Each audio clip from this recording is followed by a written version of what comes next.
Po mga kabindors, sa isang mapagpalang umaga po sa ating lahat. Nag-ready na po tayo ng mga balloons mga kabindors. Ito na po yung mga team binders natin. Yan po sila mga kabindors. Yan po si Ikoy Malubay, wala pa sa pwesto, walop na serbisyo.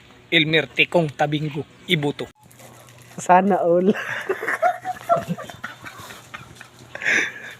What the hell? Sana all. Yan po si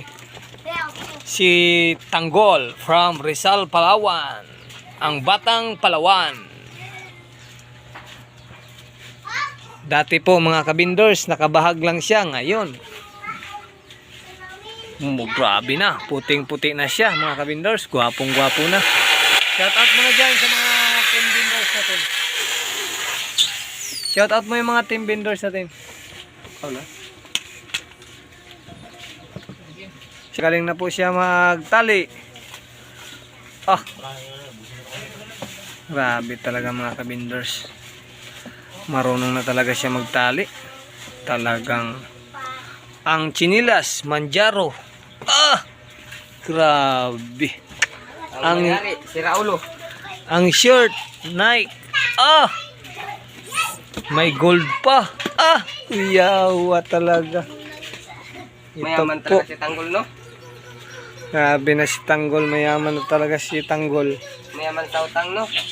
Katunan sa unahan, katong nagwandog-wandog sa dalan na nagsipa-sipa ug lata, subay lang lanog dinhi Bikasa. Mamaya po mga kabindors, magtinda po tayo doon sa Balayong, Puerto Princesa City. Basketball po mamaya sa 66 Barangay sa lungsod ng Puerto Princesa City. Abangan natin mga kabindors. Magtinda po ng popcorn si Patrick Malubay at saka Cotton Candy. Yung mga subscriber natin dyan, magpunta lang kayo doon, mag-subscribe kayo sa YouTube channel natin. Libre lang. Sa Bindors TV, libre lang po mga kabindors. Hanapin nyo lang yung Cotton Candy ng pangalan Bindors TV. Aming salamat mga kabindors. Good luck.